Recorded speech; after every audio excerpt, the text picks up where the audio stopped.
Assalamu alaikum everyone, welcome back. I want to read you a letter that Imam Hussain alayhi salam wrote to Muawiyah. Lanatullah alayhi. Lanatullah alayhi. I don't know how to say that properly, but curse him, that's what it means.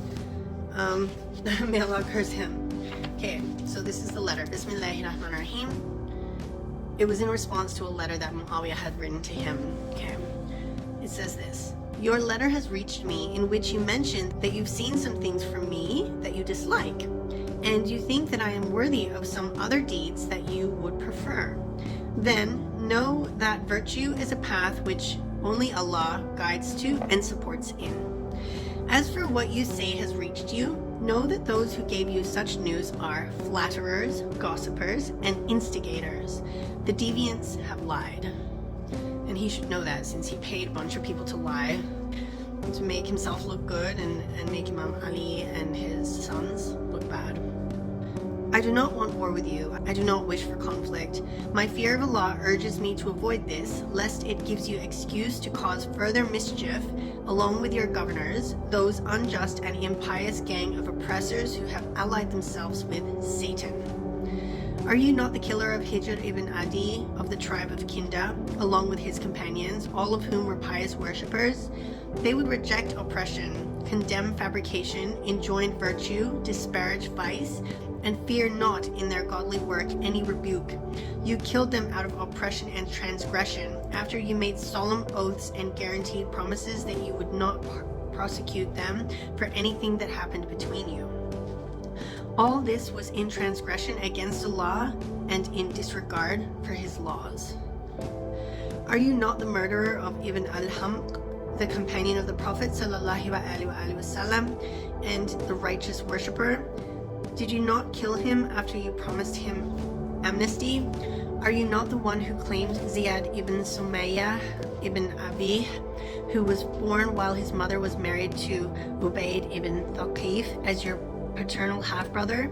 In this you have forgone the traditions of the Messenger of Allah ﷺ, and followed your whims rather than God's guidance. You gave him, meaning Ziyad, authority over Muslims, so he began to kill them, sever their limbs, gorge their eyes, and crucify them. All the while you stood aside, as if you do not belong to this nation, and that these oppressed had no relation to you. Are you not implicated in the murder of the people of Hadramaut, when Ziyad wrote to you that they were followers of the religion of Ali alayhi salam? You replied, ordering him to kill all followers of the religion of Ali alayhi salam. He killed and mutilated them under your orders. The religion of Ali is the religion of his cousin, the Prophet ﷺ, who fought you and your ancestors in order to protect his faith. Then you used it to reach the position in which you sit. You said in your letter, look after yourself, your faith, and the nation of Muhammad ﷺ. Beware of dividing this nation or instigating woe through it. I know no woe that afflicts this nation greater than your subjugation over it. I find no greater way to secure myself, my faith, and the nation of Muhammad ﷺ than in standing up to you. You also wrote in your letter that if I reject you, you will reject me, and that if I plot against you, you will plot against me. Plot as you like. I have high hopes that your plots will not harm me. Your plots will not be harmful to anyone but yourself. You have ridden on your ignorance. You have taken great strides to break your covenants. I swear you have not fulfilled a single covenant. You have breached your oath by murdering these men after promising peace, granting amnesty, and making oaths and guarantees. You did not do this for any reason other than the fact that they recited our virtues and praised our position, meaning Ahlul Bayt. Allah will not forget that you killed on mere doubt, that you murdered his servants on allegations, and displacing his servants from their homes to distant lands. One may begin to wonder why Imam Hussain alayhi salam did not revolt at the time of Muawiyah when all the reasons for revolution were present. Why did these reasons not drive him towards revolution at the time of Muawiyah, but did so at the time of Yazid? The answer to this question is complex. Imam Hussein's unwillingness to lead a revolution at the time of Muawiyah was due to a number of objective variables that he could not ignore.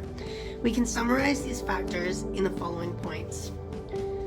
There were psychological and social factors. The battles of the Camel, Siffin, and Nahrawan, along with the many other minor battles fought in the Levant, on the Iraqi borders, and in the Arabian Peninsula, created a longing for peace in the ranks of the followers of the Alid line, Imam Ali's descendants. They had spent 5 years in a state of constant war. As soon as they fended off one attack, another threat would quickly arise. In these 5 years, they did not battle foreign forces. Rather, they fought tribe members, friends, and acquaintances. These sentiments began to emerge near the end of the Alid Caliphate. Imam Ali alayhi salam was only caliph for roughly 4.5 years. It was a short caliphate. And then after that, it was Imam Hussain alayhi salam for roughly 7 months. It was even shorter than Imam Ali's. After that, of course, was Muawiyah. Muawiyah was 40 years. He was caliph for 40 years.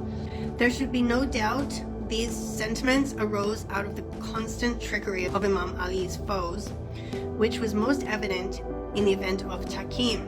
Neither should we doubt that there were tribal chieftains in the lines of Imam Ali's army that accentuated and exploited these sentiments once they began to realize that Imam Ali's policies will not be advantageous to them. These chieftains' attempts were made possible by the tribal tendencies that were let loose at the death of the Prophet ﷺ and strengthened during the Caliphate of Uthman. Anyone who succumbs to these tendencies becomes trapped within the bubble of the tribe. He would react based on its reactions. His ambitions would be its ambitions. He opposes whomever it opposes.